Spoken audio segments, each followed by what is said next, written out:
Hello বন্ধুরা, কেমন আছো তোমরা সবাই? আশা করছি তোমরা সবাই অনেক ভালো আছো। তোমাদের আশীর্বাদে আমরা অনেক ভালো আছি। আজকে তোমাদেরকে আমি দেখাবো আমার খুবই ফেভারিট একটা ডিশ, সেটা হচ্ছে আলু আর কাঁকরোলের ভাজি। তো তোমরা আমার মতো কে কে এই আলু আর কাঁকরোলের ভাজি খেতে পছন্দ করো আমাকে কিন্তু অবশ্যই বলো। তো আমি এটা কিভাবে রান্না করি বা কিভাবে ভাজি করি সেটা আমি তোমাদেরকে আজকে দেখাবো। তো চলো শুরু করা যাক। দেখো এখানে কিন্তু আমি কাঁকরোলটাকে চিকন চিকন করে কেটে নিয়েছি, আর সাথে দিয়েছি হচ্ছে আলুটাকেও কিন্তু দেখো আমি খুবই পাতলা করে চিকন করে কেটে নিয়েছি। সাথে দিয়েছি হচ্ছে চিড়ে রাখা কয়েকটা কাঁচামরিচ আর পেঁয়াজ। তো চলো আমি এগুলো দিয়ে আজকে এই ভাজিটা করব। খেতে যা দুর্দান্ত হয়, তোমরা আসলে বাড়িতে করে খেলে অবশ্যই বুঝতে পারবে। দেখো আমি কিন্তু কড়াইতে আগে থেকে তেল দিয়ে রেখেছিলাম, তেল কিন্তু যথেষ্ট গরম হয়ে গেছে এবং ধোয়া উঠছে, সেটাও তোমরা দেখতে পাচ্ছ। তো চলো আমি আর বেশি কথা না বলে শুরু করে দিই।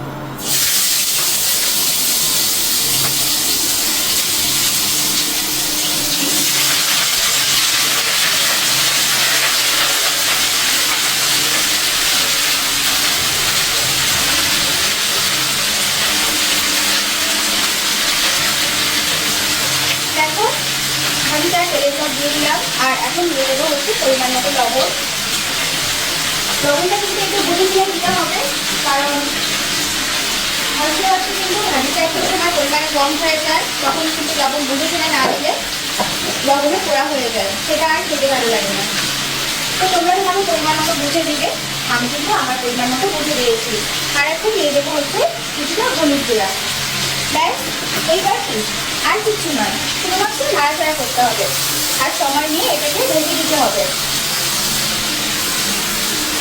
তো বন্ধুরা দেখতে থাকো, আমিও একটু অপেক্ষা করি যে কতক্ষণ ভাজাটা হয়। ফিরে আসছি কিছুক্ষণ পরে। তো বন্ধুরা দেখো ভাজিটা কিন্তু অলমোস্ট ডান। এখন আমি কি করবো বলো তো, যেহেতু ভাজিটা একদমই হয়ে গেছে, এরকম একটা অবস্থায় আছে, তো এই পর্যায়ে আমি সামান্য কিছু চিনি দিয়ে দিচ্ছি। এই চিনিটা কিন্তু একদমই অপশনাল, তোমরা চাইলে দিতে পারো, আবার চাইলে কিন্তু স্কিপ করতে পারো। তবে আমি যে কোনো ভাজি বলো, আলু বা যে কোনো ধরনের ভাজি বলো না কেন, আমি একটু চিনি ব্যবহার করি। এটা আমার একটু ভালো লাগে, কারণ মিষ্টি মিষ্টি একটা স্বাদ আসে, তাতে কিন্তু ভাজিটা খেতে আরও অনেক বেশি দুর্দান্ত লাগে।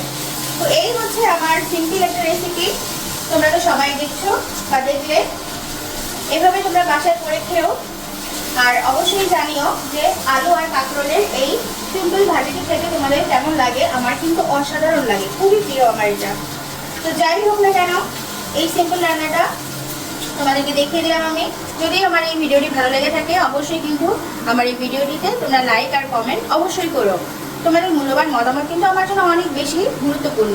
আমার চ্যানেলটি তোমরা অবশ্যই সাবস্ক্রাইব করে আমাকে সাপোর্ট করো, আমাদের পাশেই থেকো।